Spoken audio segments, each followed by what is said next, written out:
Class 8 chapter 12 കാർഷിക മേഖലയും നൂതന പ്രവണതകളും.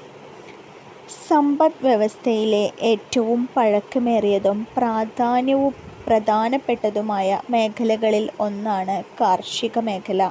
ഇന്ത്യയിലെ ഏറ്റവും വലിയ അസംഘടിത മേഖലയും ഇത് തന്നെയാണ്. ജനങ്ങൾക്കാവശ്യമായ ഭക്ഷണവും വളർത്തുമൃഗങ്ങൾക്കാവശ്യമായ കാലിത്തീറ്റയും പ്രദാനം ചെയ്യുന്നത് കൃഷിയാണ്. രാജ്യത്തിൻ്റെ ഭക്ഷ്യസുരക്ഷ ഉറപ്പുവരുത്തുന്നതിലും തൊഴിൽ നൽകുന്നതിലും കാർഷിക മേഖല മുഖ്യ പങ്ക് വഹിക്കുന്നു. വ്യവസായശാലകൾക്കാവശ്യമായ അസംസ്കൃത വസ്തുക്കൾ പ്രദാനം ചെയ്തുകൊണ്ട് വ്യവസായങ്ങളുടെ വളർച്ചയെ സഹായിക്കുന്നു. നമ്മുടെ ദൈനംദിന ജീവിതത്തിൽ കാർഷിക ഉൽപ്പന്നങ്ങൾക്ക് അതീവ പ്രാധാന്യമുണ്ട്. നമ്മൾ ഉപയോഗിക്കുന്ന എല്ലാ കാർഷിക വിഭവങ്ങളും നമ്മുടെ നാട്ടിൽ കൃഷി ചെയ്യുന്നവയല്ല. ഇന്ത്യയിൽ എല്ലായിടത്തും ഒരേ വിളകളോ വിള സംവിധാനങ്ങളോ അല്ല കൃഷിക്ക് ഉപയോഗിക്കുന്നത്. സ്ഥലകാല വ്യത്യാസം അനുസരിച്ച് വ്യത്യസ്ത വിളകളും വിള സംവിധാനങ്ങളും തിരഞ്ഞെടുക്കുന്നതായി വരുന്നു. വിള സംവിധാനത്തെ സ്വാധീനിക്കുന്ന ഘടകങ്ങളാണ് പ്രകൃതിദത്ത ഘടകങ്ങളിൽ മണ്ണിൻ്റെ സ്വഭാവം, ഭൂപ്രകൃതി, കാലാവസ്ഥ, ജലലഭ്യത. സാമ്പത്തിക ഘടകങ്ങളിൽ കാർഷിക വിഭവങ്ങളുടെ വില, കർഷകരുടെ വരുമാനം, കൈവശ കൃഷിഭൂമിയുടെ വിസ്തൃതി. അടിസ്ഥാന സൗകര്യങ്ങളിൽ വരുന്നതാണ് ജലസേചനം, വൈദ്യുതി, ഗതാഗതം. അടിസ്ഥാന സൗകര്യം ജലസേചനം, വൈദ്യുതി, ഗതാഗതം, വിപണി സൗകര്യം, വിത്ത്, വളം, കീടനാശിനി. സാമൂഹിക ഘടകങ്ങൾ ഭക്ഷണരീതി, വിദ്യാഭ്യാസം, കൃഷി ചെയ്യുന്ന തലമുറകളുടെ വ്യത്യാസം, സാമൂഹിക പരിസ്ഥിതി. സർക്കാർ നയങ്ങളിൽ നികുതി, വായ്പാ ലഭ്യത, സബ്സിഡി, വിളകളുടെ കയറ്റുമതി, ഇറക്കുമതി. സാങ്കേതിക ഘടകങ്ങളിൽ അത്യുൽപാദന ശേഷിയുള്ള വിത്തിനങ്ങൾ, ശാസ്ത്രീയ ജലസേചനം, ആധുനിക സാങ്കേതിക വിദ്യയുടെ ഉപയോഗം. വിള സംവിധാനത്തെ സ്വാധീനിക്കുന്ന ഘടകങ്ങൾ എല്ലാ പ്രദേശത്തും ഒരുപോലെയല്ല വിതരണം ചെയ്തിട്ടുള്ളത്. അതുകൊണ്ടാണ് രാജ്യത്തിൻ്റെ വിവിധ ഭാഗങ്ങളിൽ വ്യത്യസ്ത വിള സംവിധാനങ്ങൾ കൃഷിക്കായി തിരഞ്ഞെടുക്കുന്നത്. ഒരു വിള സംവിധാനങ്ങൾ. എന്താണ് വിള സംവിധാനങ്ങൾ? ഒരു നിശ്ചിത കാലയളവിൽ ഒരു കൃഷിയിടത്തിൽ വിളകൾ കൃഷി ചെയ്യുന്ന ക്രമത്തെ വിള സംവിധാനം എന്ന് പറയുന്നു. വിള സംവിധാനത്തെ 3 തിരിച്ചു: ഏകവിള കൃഷി, ബഹുവിള കൃഷി, റട്ടൂൺ കൃഷി. ഏകവിള കൃഷി ഒരു കൃഷിയിടത്തിൽ ഒരു സമയത്ത് ഒരു വിള കൃഷി ചെയ്യുന്ന രീതി. ഏകവിള കൃഷി പ്രധാനമായും കയറ്റുമതി ലക്ഷ്യമാക്കിയ വിള സംവിധാനമാണിത്. ഒരു വിള മാത്രമായതിനാൽ നടീല്, പരിപാലനം, വിളവെടുപ്പ് എന്നിവ സുഗമമായ രീതിയിൽ നടത്താൻ സാധിക്കും. കൃഷിയിടത്തിലെ ലാഭം വർദ്ധിപ്പിക്കാനും കഴിയും എന്നതാണ് പ്രധാന നേട്ടം. ഏകവിളകൾ കീടബാധ്യത വർദ്ധിപ്പിക്കുന്നതിന് കാരണമാകുന്നു. ഉദാഹരണം റബ്ബർ, തേയില, മരച്ചീനി. ഏകവിള കൃഷി. ഇനി ബഹുവിള കൃഷി. മണ്ണിൻ്റെ സ്വാഭാവിക ഫലഭൂയിഷ്ഠതയെ ബാധിക്കാതെ ഒരു കൃഷിയിടത്തിൽ 2 അതിലധികമോ വിളകൾ കൃഷി ചെയ്യുന്ന വിള സംവിധാനമാണ് ബഹുവിള കൃഷി. കൃഷിയിടത്തിൽ നിന്നുള്ള മൊത്തം ഉൽപ്പാദനവും അതിലൂടെ വരുമാനവും വർദ്ധിക്കുന്നു എന്നതാണ് ഇതിൻ്റെ നേട്ടം. ബഹുവിള കൃഷി. അതിൽ വരുന്ന മറ്റൊന്നാണ് മിശ്രവിള, ഇടവിള, തുടർച്ചാ കൃഷി, റിലേ ക്രോപ്പിംഗ്, വിള പരിക്രമണം, ബഹുനില കൃഷി. എന്താണ് മിശ്രവിള?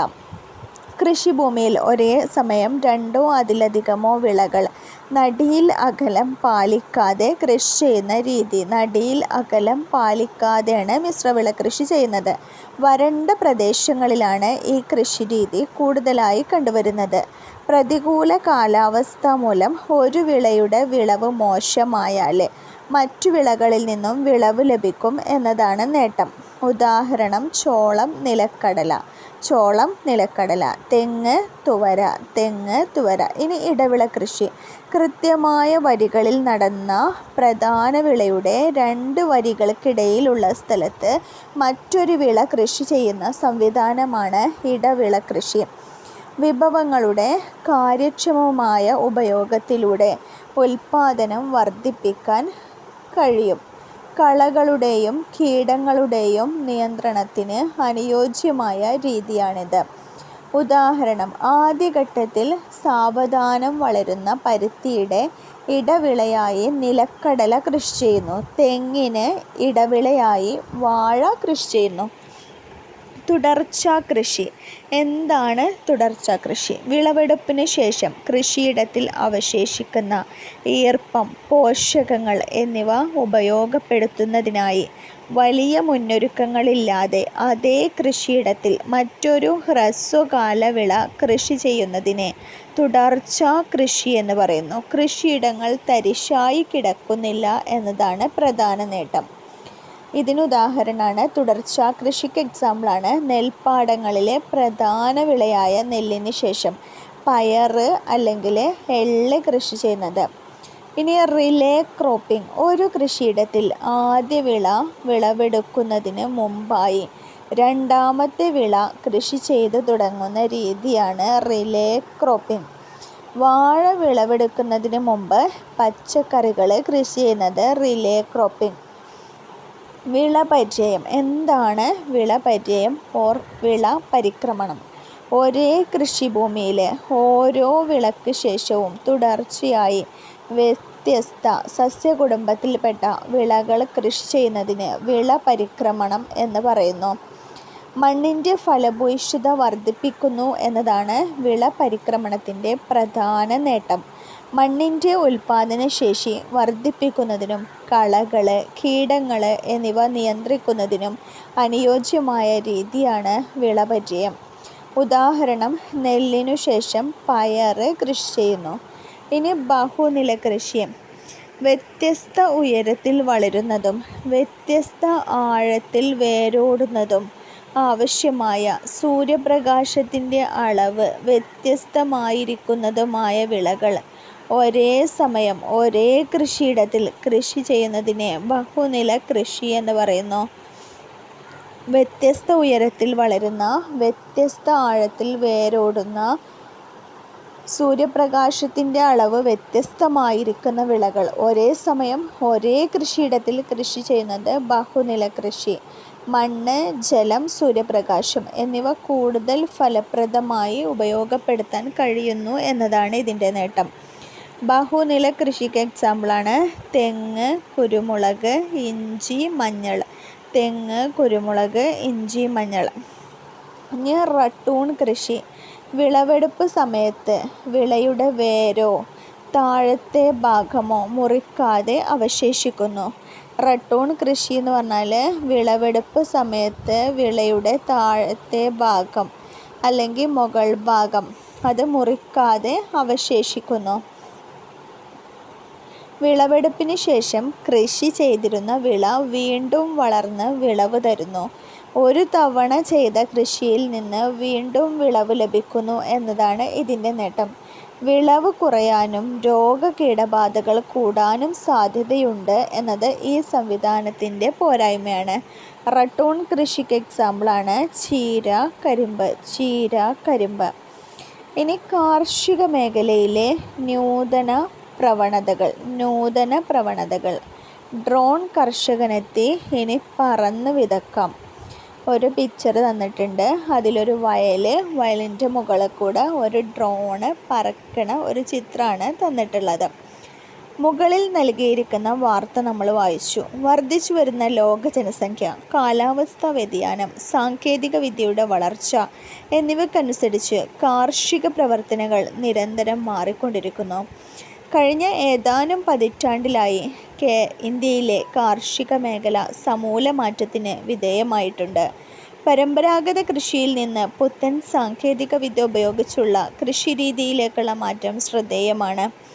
സാങ്കേതികവിദ്യ കൃഷിയുടെ വെല്ലുവിളികൾ ഏറ്റെടുക്കുകയും ഉൽപാദനക്ഷമത വർദ്ധിപ്പിക്കുന്നതിനുള്ള നൂതന രീതികൾ അവലംബിക്കുകയും ചെയ്തിട്ടുണ്ട്. കാർഷികോൽപാദനം വർദ്ധിപ്പിക്കാൻ കർഷകരെ സഹായിക്കുക എന്നതാണ് കാർഷിക മേഖലയിൽ സാങ്കേതികവിദ്യയുടെ പ്രധാന ലക്ഷ്യം. മഴമറക്കൃഷി, റെയിൻ ഷെൽട്ടർ ഫാമിംഗ്. എന്താണ് മഴമറക്കൃഷി? മഴമറയെന്നത് പോളിത്തീൻ ഷീറ്റുകൾ കൊണ്ട് മൂടിയ മേൽക്കൂരയാണ്. സുതാര്യമായ പോളിത്തീൻ ഷീറ്റുകൾ മേൽക്കൂരയ്ക്ക് ഉപയോഗിക്കുന്നതിലൂടെ കൃഷിക്കാവശ്യമായ സൂര്യപ്രകാശം ലഭിക്കുമ്പോഴും അമിതമായ മഴയിൽ നിന്ന് വിളകൾക്ക് സംരക്ഷണം ഉറപ്പാക്കുന്നു. പ്രതികൂല കാലാവസ്ഥയിലും വർഷം മുഴുവൻ ഉയർന്ന ഉൽപാദനം സാധ്യമാക്കുന്നതിന് മഴമറക്കൃഷി അനുയോജ്യമാണ്. ഓരോ വീട്ടിലും മഴമറയുണ്ടെങ്കിൽ വീട്ടിലേക്ക് ആവശ്യമായ പച്ചക്കറികൾ ഏത് കാലാവസ്ഥയിലും കൃഷി ചെയ്യാവുന്നതാണ്. Poly house farming. ചൂട്, മഴ, തണുപ്പ്, വെയിൽ എന്നിവയിൽ നിന്നൊക്കെ ചെടിയെ സംരക്ഷിച്ച് വളർച്ചയ്ക്ക് അനുയോജ്യമായ അന്തരീക്ഷം കൃത്രിമമായി സൃഷ്ടിക്കുന്ന രീതിയാണ് പോളി ഹൗസ് ഫാമിംഗ് അല്ലെങ്കിൽ ഗ്രീൻ ഹൗസ് ഫാമിംഗ്. പോളിത്തീൻ ഷീറ്റുകൾ ഉപയോഗിച്ച് മുഴുവനും മറച്ച പോളി ഹൗസുകളിൽ കൃഷി ചെയ്യുന്ന രീതിയാണിത്. വളസേചനം. വളസേചനം എന്ന് പറഞ്ഞാൽ ജലത്തിൽ ലയിക്കുന്ന വളങ്ങൾ ജലസേചനത്തിലൂടെ നൽകുന്ന രീതി വളസേചനം. കൃത്യത കൃഷി. ഓരോ വിളക്കും ആവശ്യമായ ജലം, പോഷകഘടകം, വിള സംരക്ഷണ വസ്തു കൃത്യമായ സമയത്ത് കൃത്യമായ അളവിൽ മാത്രം നൽകി അത്യുൽപാദനം സാധ്യമാക്കുന്ന സാങ്കേതിക രീതിയാണ് കൃത്യത കൃഷി. മഴമറകളിലും തുറസായ സ്ഥലങ്ങളിലും ഈ രീതി പ്രാവർത്തികമാക്കാം. ജലത്തിൻ്റെയും പോഷകഘടകങ്ങളുടെയും കൃത്യമായ ഉപയോഗം, യന്ത്രങ്ങളുടെ കാര്യക്ഷമമായ ഉപയോഗം, കൃഷിഭൂമിയുടെ മെച്ചപ്പെട്ട പരിപാലനം എന്നിവയാണ് ഈ കൃഷിരീതിയുടെ മേന്മകൾ. സൂക്ഷ്മ ജലസേചനം.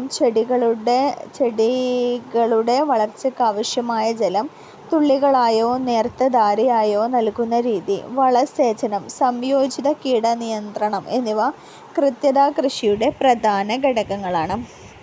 ഇനി ഡിജിറ്റൽ കൃഷി.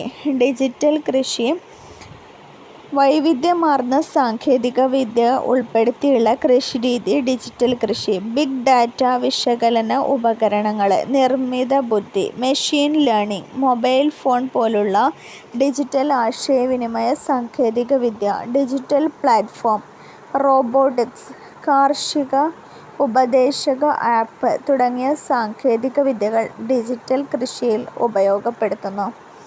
ലംബ കൃഷി. നഗരവൽക്കരണത്തിൻ്റെയും കൃഷിഭൂമിയുടെയും കുറവിൻ്റെ ഫലമായി നഗരങ്ങളിൽ ഭക്ഷ്യോൽപാദനത്തിൽ പ്രായോഗിക മാർഗമായി ലംബ കൃഷിയെ ഉപയോഗപ്പെടുത്തുന്നു. ലംബമായി അടുക്കിയിരിക്കുന്ന പാളികളിലോ കെട്ടിടങ്ങളിലോ വിളകൾ വളർത്തുന്നതാണ് ഈ സാങ്കേതികവിദ്യ. ഹൈഡ്രോപോണിക്, എയറോപോണിക്, അക്വാപോണിക് സംവിധാനങ്ങൾ ഉപയോഗപ്പെടുത്തി കുറഞ്ഞ ജല ഉപയോഗത്തിലൂടെ വർഷം മുഴുവൻ ഭക്ഷ്യോൽപാദനം സാധ്യമാക്കുന്നു. ജൈവ കൃഷി.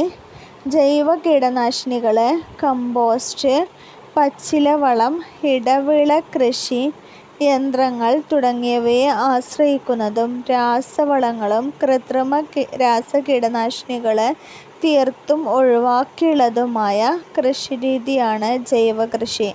ചെടി വളർച്ചാ നിയന്ത്രണ വസ്തു, ജൈവമാറ്റം വരുത്തിയ വിത്ത് എന്നിവ ഈ രീതിയിൽ ഉപയോഗിക്കുന്നില്ല. ഇനി കാലാവസ്ഥാ സ്മാർട്ട് അഗ്രികൾച്ചർ CSA.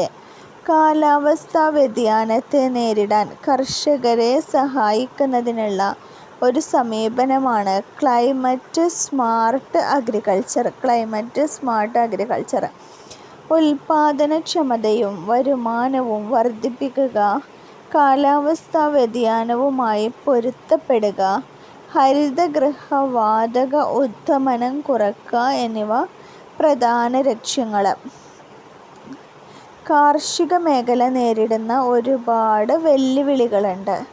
അതിൽ വരുന്നതാണ് കാർഷിക കടം, വിള പരാജയം, വിളനാശം, വിള പരിവർത്തനത്തെ അവഗണിക്കുന്നത്, അടിസ്ഥാന സൗകര്യങ്ങളുടെ ലഭ്യത കുറവ്, കാർഷിക ഗവേഷണത്തിലെ അപര്യാപ്തത, വായ്പാ ലഭ്യതയും അതിൻ്റെ തിരിച്ചടവും, കാർഷിക ഉൽപ്പന്നങ്ങളുടെ കുറഞ്ഞ വില, യന്ത്രവൽക്കരണത്തിൻ്റെ അപര്യാപ്തത, കാലാവസ്ഥാ വ്യതിയാനം എന്നിവയെല്ലാം. ഇനി പുത്തൻ കാർഷിക പ്രവണതകൾ, കാർഷിക മേഖല നേരിടുന്ന വെല്ലുവിളികൾ എന്നിവയൊക്കെ നമ്മൾ ഈ ഒരു ചാപ്റ്ററിൽ ഡിസ്കസ് ചെയ്തു. ഈ വെല്ലുവിളികൾ നേരിടുന്നതിന് കേന്ദ്ര സംസ്ഥാന ഗവൺമെൻറ് നിരവധി പദ്ധതികൾ നടപ്പിലാക്കി വരുന്നുണ്ട്. ഞങ്ങളും കൃഷിയിലേക്ക് എന്ന പദ്ധതിയുടെ ഭാഗമായി വീട്ടിലും വിദ്യാലയത്തിലും കൃഷി നടപ്പാക്കുന്നതിനും കൃഷി ഒരു സംസ്കാരമായി വളർത്തിയെടുക്കുന്നതിനും വേണ്ടി കേരള സർക്കാരിൻ്റെ ഈ പ്രതിജ്ഞ നമുക്ക് ഏറ്റുചൊല്ലാം. പിന്നെ ഒരു പ്രതിജ്ഞയാണ് തന്നിട്ടുള്ളത്. കൃഷി ഒരു സംസ്കാരമാണ്, അതിനേക്കാളുപരി കൃഷി എന്നത് ജീവിതമാണെന്ന തിരിച്ചറിവ് ഞങ്ങൾക്കുണ്ട്. ആദ്യം മനസ്സിലും തുടർന്ന് മണ്ണിലും കൃഷി എത്തിക്കുകയും അതൊരു കേരള ചാരുതയായി മാറ്റുകയും ചെയ്യുന്ന ഞങ്ങളും കൃഷിയിലേക്ക് എന്ന സംരംഭത്തിന് ജീവൻ പകർന്ന്, നല്ല വിത്ത് നല്ല മണ്ണിൽ എത്തിച്ച്, ജീവജലം പകർന്ന്, മറ്റുള്ള പരിചരണം നൽകി നല്ല വിളവുണ്ടാക്കാൻ എപ്പോഴും ഒപ്പമുണ്ടാകുമെന്ന് ഞങ്ങൾ പ്രഖ്യാപിക്കുന്നു. ഞങ്ങളും കൃഷിയിലേക്ക് എന്ന പദ്ധതിയെ ഓരോ വീടിൻ്റെയും ഓരോ നാടിൻ്റെയും പദ്ധതിയാക്കി മാറ്റാൻ ഞങ്ങൾ മെയ് മറന്നിറങ്ങുമെന്ന് ഇതിനാൽ പ്രതിജ്ഞ ചെയ്യുന്നു. പ്രതിജ്ഞ പ്രതിജ്ഞ പ്രതിജ്ഞ. ഇനി കാർഷികാധിഷ്ഠിത ചെറുകിട കുടിൽ വ്യവസായങ്ങൾ. വ്യാവസായിക ഉൽപ്പന്നങ്ങളുടെ അസംസ്കൃത വസ്തുക്കൾ കാർഷിക വിഭവങ്ങളാണെന്ന് നമുക്കറിയാം. കാർഷിക മേഖല അഭിമുഖീകരിക്കുന്ന പ്രശ്നങ്ങൾ ഒരു പരിധിവരെയുള്ള പരിഹാരമാണ് കാർഷികാധിഷ്ഠിത ചെറുകിട കുടിൽ വ്യവസായങ്ങൾ. കാർഷിക വിഭവങ്ങൾ പ്രയോജനപ്പെടുത്തി നമുക്ക് ചുറ്റും തദ്ദേശീയമായി പ്രവർത്തിക്കുന്ന ചെറുകിട കുടിൽ വ്യവസായങ്ങൾക്ക് വളരെയധികം പ്രാധാന്യമുണ്ട്. നിക്ഷേപം 10 കോടിയിൽ കൂടാത്തതും വാർഷിക വിറ്റുവരവ് 50 കോടിയിൽ താഴെയുള്ളതുമായ വ്യവസായങ്ങളാണ് ചെറുകിട വ്യവസായങ്ങൾ. എന്താണ് ചെറുകിട വ്യവസായങ്ങൾ? നിക്ഷേപം 10 കോടിയിൽ കൂടാത്തത്, വാർഷിക വിറ്റുവരവ് 50 കോടിക്ക് താഴെയുള്ളതുമായ വ്യവസായങ്ങൾ ചെറുകിട വ്യവസായങ്ങൾ. ഒരു വ്യക്തിയോ കുടുംബമോ പ്രാദേശികമായി ലഭ്യമായ വിവരങ്ങൾ പരമ്പരാഗത സാങ്കേതിക വിദ്യ ഉപയോഗപ്പെടുത്തി ഉൽപ്പന്നങ്ങളാക്കി മാറ്റുന്നതാണ് കുടിൽ വ്യവസായം. ഇതിന് പ്രാരംഭ നിക്ഷേപം കുറവാണ്. കുടിൽ വ്യവസായത്തിൽ കുടുംബങ്ങളുടെ തൊഴിൽ ശക്തി മാത്രമാണ് പ്രയോജനപ്പെടുത്തുന്നത്. പരവതാനി നിർമ്മാണം, തുകൽ വ്യവസായം, കരകൗശല വസ്തുക്കളുടെ നിർമ്മാണം, ചെറുകിട ഭക്ഷ്യ സംസ്കരണശാല എന്നിവ കുടിൽ വ്യവസായങ്ങൾക്ക് ഉദാഹരണങ്ങളാണ്. ഇനി അഗ്രോ പാർക്ക്. കേരളത്തിലെ കാർഷിക ഉൽപ്പന്ന സംസ്കരണ വേദികളാണ് അഗ്രോ പാർക്ക്. കാർഷിക ഉൽപ്പന്ന സംസ്കരണ വേദി കാർഷിക ഉൽപ്പന്നങ്ങളെ മൂല്യവർദ്ധിത വസ്തുക്കളാക്കുന്നതിലൂടെ കർഷകരുടെ വരുമാനം ഉറപ്പാക്കുന്നു. കൃഷി വകുപ്പിന് കീഴിലാണ് അഗ്രോ പാർക്ക് പ്രവർത്തിക്കുന്നത്. കൃഷി വകുപ്പിന് കീഴിലാണ് അഗ്രോ പാർക്ക് പ്രവർത്തിക്കുന്നത്.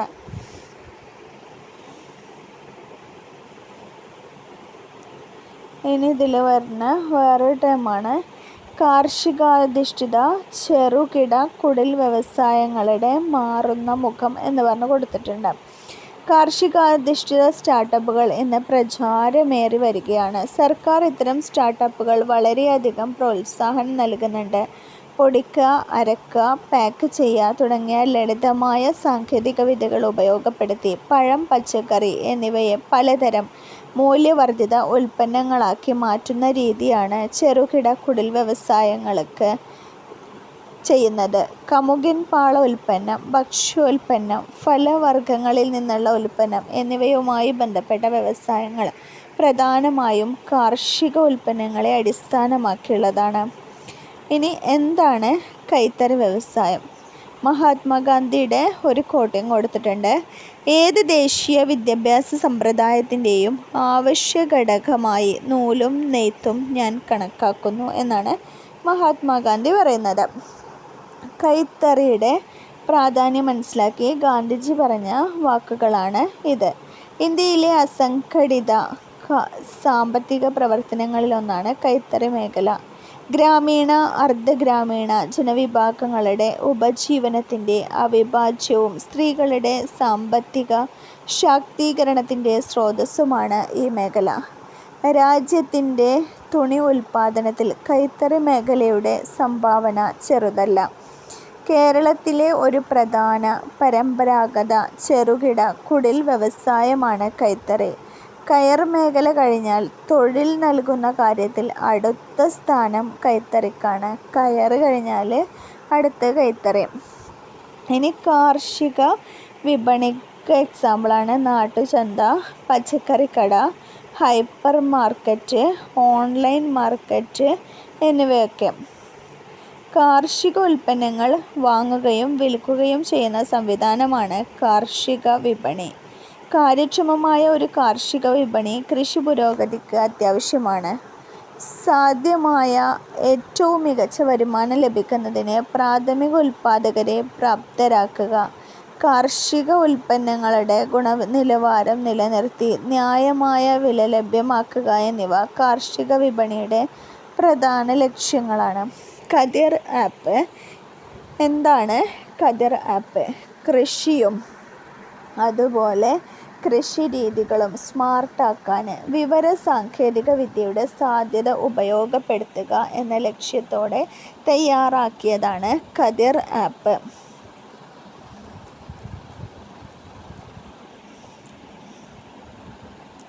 കാലാവസ്ഥാ വിവരങ്ങൾ, വിള ഉപദേശങ്ങൾ, മാർക്കറ്റ് ഇൻ്റലിജൻസ് വിവരങ്ങൾ, കാർഷിക പദ്ധതി വിവരങ്ങൾ, കൃഷിഭൂമി സംബന്ധമായ വിവരങ്ങൾ എന്നിവ ഈ ആപ്പിലൂടെ ലഭ്യമാകും. ഈ ആപ്പിലൂടെ രജിസ്റ്റർ ചെയ്യുന്ന കർഷകർക്ക് തിരിച്ചറിയൽ കാർഡ് ലഭിക്കുന്നതാണ്. ഇനി കർഷകരും വിപണിയും. വിവിധ തരം കാർഷിക വിപണികൾ. ഘടനാപരവും പ്രവർത്തനക്ഷമവുമായ വിപണികൾ കാർഷിക മേഖലയുടെ പുരോഗതിക്ക് അനിവാര്യമാണ്. സംഘടിത കാർഷിക വിപണിയെന്നും അസംഘടിത കാർഷിക വിപണിയെന്നും കാർഷിക വിപണിയെ രണ്ടായി തിരിച്ചു. ഗവൺമെൻറ്റിൻ്റെ ചട്ടങ്ങൾക്കും നിയമങ്ങൾക്കുമനുസരിച്ച് പ്രവർത്തിക്കുന്നത് സംഘടിത കാർഷിക വിപണി.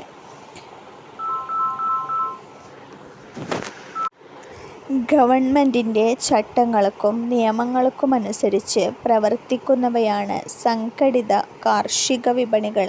പ്രധാനമായും APMC നിയമങ്ങൾക്കനുസരിച്ചാണ് ഇവ പ്രവർത്തിക്കുന്നത്. APMC നിയമങ്ങൾക്കനുസരിച്ച് സംഘടിത കാർഷിക വിപണികൾ പ്രവർത്തിക്കുന്നു.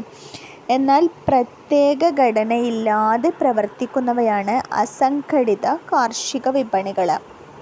ഇനി APMC agricultural produce market committee. വൻകിട ചില്ലറ വ്യാപാരികളുടെ ചൂഷണത്തിൽ നിന്ന് കർഷകരെ സംരക്ഷിക്കുന്നതിന് രാജ്യത്തെ സംസ്ഥാന ഗവൺമെൻറ്റുകൾ സ്ഥാപിച്ച മാർക്കറ്റിംഗ് ബോർഡാണ് APMC. കാർഷിക ഉൽപ്പന്ന വിപണന നിയന്ത്രണ നിയമം. APMR കാർഷിക ഉൽപ്പന്ന വിപണന നിയന്ത്രണ നിയമം വഴിയാണ് സംസ്ഥാനങ്ങളെ APMCയെ നിയന്ത്രിക്കുന്നത്. ഗ്രാമീണ പ്രാഥമിക വിപണികൾ. കർഷകർ ഉൽപ്പാദിപ്പിക്കുന്ന ഉൽപ്പന്നങ്ങൾ ഇടനിലക്കാരില്ലാതെ നേരിട്ട് എത്തിക്കുന്ന വിപണികളാണ് ഗ്രാമീണ പ്രാഥമിക വിപണികൾ. ചെറിയ ഗ്രാമങ്ങളിൽ കേന്ദ്രീകരിച്ചിരിക്കുന്നതും ഗ്രാമത്തിലെ വ്യക്തികൾ പ്രധാന വിൽപ്പനക്കാരും ഉപഭോക്താക്കളുമായുള്ള കൈമാറ്റ സംവിധാനമാണ് ഗ്രാമീണ പ്രാഥമിക വിപണികൾ. വിപണിയിൽ ആഴ്ചയിൽ 1-2 തവണ തുറസ്സായ സ്ഥലങ്ങളിലാണ് കൂടുന്നത്. ഉദാഹരണം ഗ്രാമചന്ത, അതുപോലെ ഹാറ്റ് ഹാറ്റുകളൊക്കെ ഗ്രാമീണ പ്രാഥമിക വിപണികൾക്ക് എക്സാമ്പിളാണ്. ഇനി വില്ലേജ് ഹാറ്റുകൾ. ഒരു ഗ്രാമത്തിലെ ഉൽപാദകർ, ഇടനിലക്കാർ, ഉപഭോക്താക്കൾ തുടങ്ങിയവർ കാർഷിക ഉൽപ്പന്നങ്ങൾ വാങ്ങാനും വിൽക്കാനും ഒത്തുകൂടുന്ന വിപണികളാണ് ഹാറ്റുകൾ. മണ്ടികൾ എന്ന് പറഞ്ഞാൽ ജില്ലാ ആസ്ഥാനങ്ങളിലും മറ്റു പട്ടണങ്ങളിലും ദൈനംദിന ഇടപാടുകൾക്കുള്ള സ്ഥിരമായ മൊത്ത വ്യാപാര വിപണികളാണ് മണ്ടികൾ. ജില്ലാസ്ഥാനങ്ങളിലെ മറ്റു പട്ടണങ്ങളിലെ മണ്ടികൾ. ഇനി ഫെയർ മേളകൾ. മതപരമായ ഉത്സവങ്ങളുടെ സമയത്തോ പ്രാദേശികമായ ഉത്സവങ്ങളുടെ സമയത്തോ മാത്രം തീർത്ഥാടന സ്ഥലങ്ങളിലും പ്രധാന കേന്ദ്രങ്ങളിലും നടത്തുന്ന വിപണികളാണ് മേളകൾ ഓർ ഫെയർ. ഇനി കേരളാഗ്രോ. എന്താണ് കേരളാഗ്രോ? കാർഷിക ഉൽപ്പന്നങ്ങളുടെ വിപണനം ഊർജിതമാക്കാനും അതുവഴി കർഷകരുടെ വരുമാനം വർദ്ധിപ്പിക്കാനും ഉൽപ്പന്നങ്ങൾ ന്യായവിലക്ക് ഉപഭോക്താക്കൾക്ക് ലഭ്യമാക്കുന്നതിനും കേരളാഗ്രോ എന്ന ഏകീകൃത ബ്രാൻഡിൽ കാർഷിക ഉൽപ്പന്നങ്ങളുടെ വിപണനം കൃഷി വകുപ്പ് ആരംഭിച്ചു. ഇനി മൊത്ത വ്യാപാര വിപണികൾ അഥവാ ദ്വിതീയ മൊത്ത വ്യാപാര വിപണി. കൃഷിയിടങ്ങളുമായി ബന്ധപ്പെട്ട് നഗരങ്ങളിൽ പ്രവർത്തിക്കുന്ന വിപണികളാണ് ഇവ. ഉൽപാദകരായ കർഷകർ തന്നെയാണ് ഇവിടേക്ക് കാർഷിക ഉൽപ്പന്നങ്ങൾ എത്തിക്കുന്നത്. ജില്ലാ തലസ്ഥാനങ്ങളിലോ റെയിൽവേ സ്റ്റേഷന് സമീപമോ ഉള്ള വിപണന കേന്ദ്രങ്ങളാണിവ. ഗ്രാമീണ കർഷകരും മൊത്ത വ്യാപാരികളും തമ്മിലാണ് ഇവിടെ കച്ചവടം നടക്കുന്നത്. മറ്റ് വിപണികളിൽ നിന്നും ഇവിടേക്ക് സാധനങ്ങൾ എത്തിക്കാറുണ്ട്. ഉദാഹരണം മണ്ടികൾ സംസ്ഥാന സ്വയംഭരണ സ്ഥാപനങ്ങളുടെയും കാർഷിക ഉൽപാദന സംഘങ്ങളുടെയും പിന്തുണയോടെ സംസ്ഥാനത്ത് കാർഷിക വിപണനം നടക്കുന്നു. നഗര ഗ്രാമപ്രദേശങ്ങളിൽ സ്ഥാപിച്ചിട്ടുള്ള വിപണന ശൃംഖലയിലൂടെ ഇത് സാധ്യമാക്കുന്നു. കേരളത്തിലെ മൊത്ത വ്യാപാര വിപണികളിൽ 3 ഗ്രാമപ്രദേശത്ത്, 3 ഗ്രാമപ്രദേശത്തും 3 നഗരപ്രദേശത്തും പ്രവർത്തിക്കുന്നു. ഇവ കൂടാതെ 5 ജില്ലാ സംഭരണ വിപണന കേന്ദ്രങ്ങൾ കേരളത്തിലുണ്ട്. 5 ജില്ലാ സംഭരണ വിപണന കേന്ദ്രങ്ങൾ. കൃഷി വകുപ്പിന് കീഴിലുള്ള ഈ കേന്ദ്രങ്ങൾ കേരള സർക്കാരിൻ്റെ വിപണി നിയമങ്ങൾക്കനുസരിച്ച് പ്രവർത്തിക്കുന്നു. ഈ നാമിന് കീഴിൽ 6 മൊത്ത വ്യാപാര വിപണികളും രജിസ്റ്റർ ചെയ്തിട്ടുണ്ട്. ഈ നാമിന് കീഴിൽ. ഇവ കൂടാതെ വിവിധ തലങ്ങളിലുള്ള പ്രാദേശിക വിപണന കേന്ദ്രങ്ങൾ നേരിട്ടും കർഷക കൂട്ടായ്മകൾ വഴിയും കാർഷിക ഉൽപ്പന്നങ്ങൾ സമാഹരിച്ച് വിപണനം സാധ്യമാക്കുന്നുണ്ട്. ഉൽപാദന കേന്ദ്രങ്ങളിൽ VFPCK സ്ഥാപിച്ച സ്വാശ്രയ കർഷക സമിതികളുടെ വിപണന സംവിധാനത്തിൽ ഇടനിലക്കാരെ ഒഴിവാക്കി വിപണനം നടത്തുന്നു. ഇന്ത്യയിലെ കാർഷിക ഉൽപ്പന്നങ്ങളുടെയും വനവിഭവങ്ങളുടെയും വിപണനം പ്രോത്സാഹിപ്പിക്കുന്ന ഒരു സംഘടനയാണ് national agricultural cooperative marketing federation of India limited (NAFED). കാർഷിക ഉൽപ്പന്നങ്ങളുടെ സംയോജനവും വിപണനവും മൂല്യവർദ്ധനവ്, ഗ്രേഡിംഗ്, ബ്രാൻഡിംഗ്, പാക്കിംഗ് തുടങ്ങിയ സേവനങ്ങളും ഏറ്റെടുത്ത് നടത്തുക വഴി പ്രാഥമിക കാർഷിക സഹകരണ സംഘങ്ങൾ ഗ്രാമീണ കാർഷിക പ്രവർത്തനങ്ങൾക്ക് കരുത്തേകുന്നു. ഈനാം കർഷകർക്ക് അവരുടെ ഉൽപ്പന്നങ്ങൾ ഇഷ്ടാനുസരണം വിൽക്കുന്നതിന് സർക്കാർ ആരംഭിച്ച പദ്ധതിയാണ് ദേശീയ കാർഷിക വിപണി (നാഷണൽ അഗ്രികൾച്ചർ മാർക്കറ്റ്). കാർഷിക ഉൽപ്പന്നങ്ങളുടെ ഒരു ഓൺലൈൻ പ്ലാറ്റ്ഫോമാണ് ഈനാം. കാർഷിക വിപണി നേരിടുന്ന വെല്ലുവിളികൾ ഗതാഗത സൗകര്യങ്ങളുടെ അപര്യാപ്തത, വായ്പയുടെ ലഭ്യതക്കുറവ്, വിപണി വിവരങ്ങളുടെ അപര്യാപ്തത, സംഭരണശാലകളുടെ അപര്യാപ്തത, ഇറക്കുമതി നയങ്ങൾ, ഇടനിലക്കാരുടെ ചൂഷണം. ഇനി VFPCK vegetable and fruit promotion council Kerala. കേരളത്തിലെ കർഷകർക്ക് വാണിജ്യാടിസ്ഥാനത്തിൽ പഴം പച്ചക്കറി കൃഷി നടപ്പിലാക്കുന്നതിന് വിത്ത് മുതൽ വിപണനം വരെയുള്ള വിവിധ കാർഷിക പ്രവർത്തനങ്ങളിൽ പിന്തുണ നൽകുക എന്നതാണ് VFPCKയുടെ ദൗത്യം. കൃഷി വിജ്ഞാന കേന്ദ്രങ്ങൾ കർഷകരുടെ പ്രശ്നങ്ങൾ